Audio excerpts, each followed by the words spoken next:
वहीं लखनऊ में भूजल सप्ताह के समापन समारोह में सीएम योगी आदित्यनाथ शामिल हुए थे। क्या कुछ कहा, आइए आपको सुनाते हैं।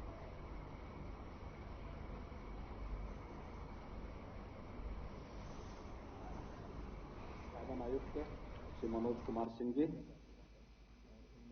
प्रमुख सचिव नमामि गंगे तथा ग्रामीण जलापूर्ति विभाग श्री अनुराग श्रीवास्तव जी, सचिव नमामि गंगे तथा ग्रामीण जलापूर्ति विभाग श्री बलकार सिंह जी, वीके उपाध्याय जी, आज के इस कार्यक्रम में उपस्थित प्रदेश भर से आए हुए हमारे प्रगतिशील किसान, यहां पर उपस्थित श्री राम शरण वर्मा जी, जल योद्धा उमाशंकर पांडे जी और जल क्रांति के लिए प्रदेश भर में कार्य करने वाले सभी उपस्थित भाइयों बहनों, भूजल सप्ताह के आज के इस कार्यक्रम में जो एक साप्ताहिक कार्यक्रम है जो 16 जुलाई से 22 जुलाई के बीच में आयोजित किया गया है।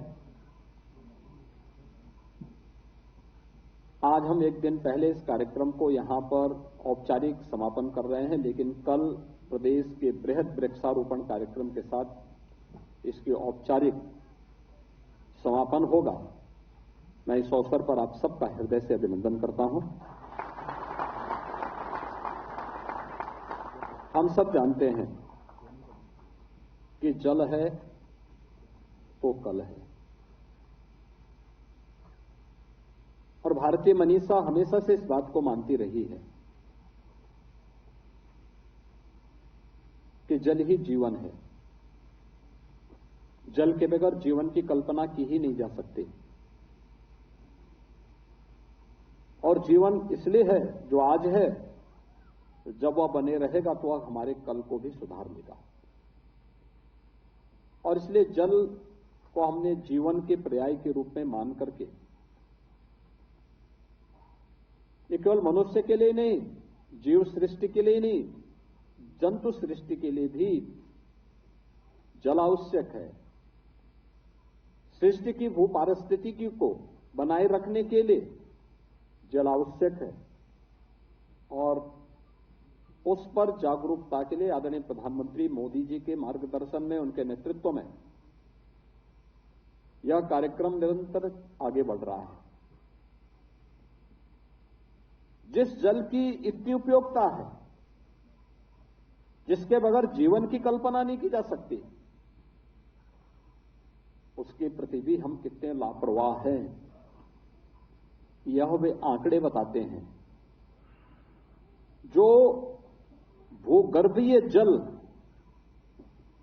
के निरंतर गिरते हुए स्तर,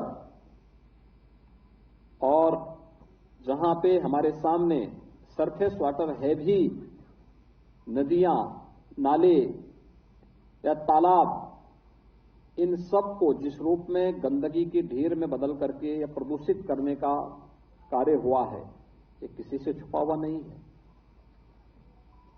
और इसलिए आज का ये कार्यक्रम बहुत महत्वपूर्ण है, ये सप्ताह अत्यंत महत्वपूर्ण है। एक एक बूंद जल का, बरसात का कितना महत्वपूर्ण है। अगर हमने कभी इसके बारे में ईमानदारी से ध्यान दिया होता तो इतनी खराब स्थिति नहीं पैदा होती। आज के दिन पे आप कहीं जाइए, कोई ऐसी नदी जो किसी अच्छे पहाड़ से निकल करके स्वतःस्फूर्त भाव के साथ बह रही है, और उसके ऊपर कहीं कोई नदी पहाड़ से निकलने के बाद कोई गांव, कोई कस्बा, कोई औद्योगिक क्षेत्र अगर उसके आसपास नहीं है, तो आप उसके जल को देखिए। थोड़ा नवंबर, दिसंबर में, जनवरी, फरवरी, मार्च, अप्रैल, मई, जून तक देखिए, कितना साफ पानी रहता है, एकदम शुद्ध जल होता है। मछलियां और तमाम जलीय जीव उसमें तैरते हैं।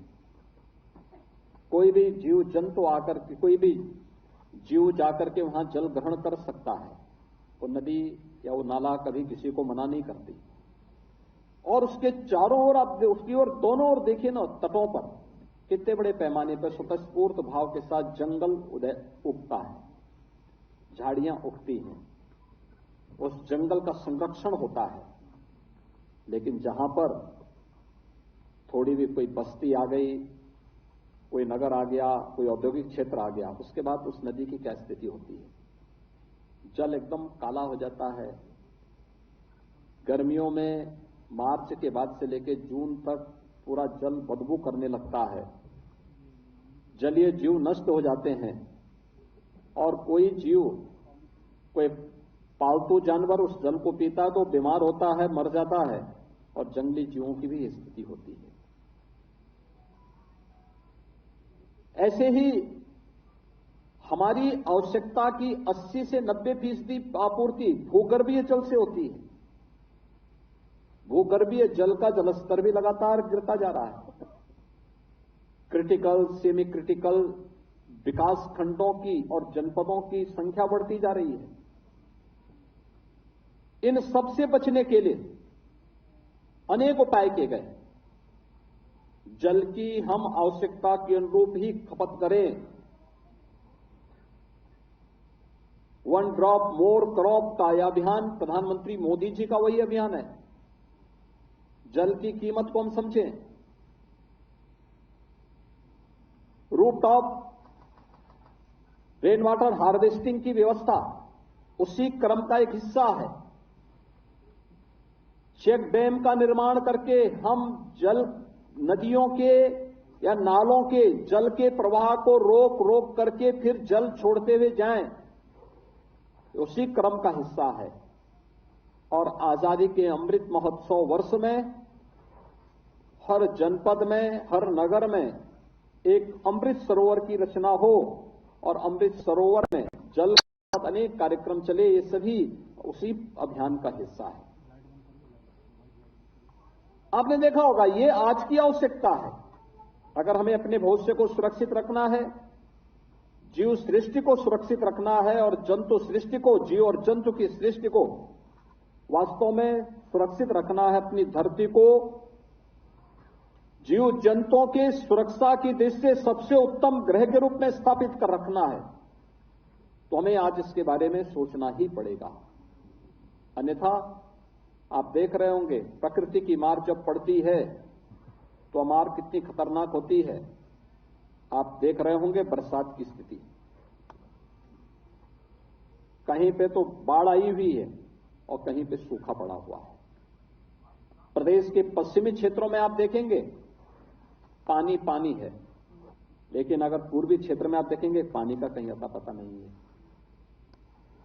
यानी यही है प्रकृति के साथ छेड़छाड़ करने की कीमत, अंधाधुंध दोहन करने की कीमत, और इसमें साम्यता बनाए रख। चलिए, इसी के साथ इस बुलेटिन में फिलहाल मेरे साथ इतने।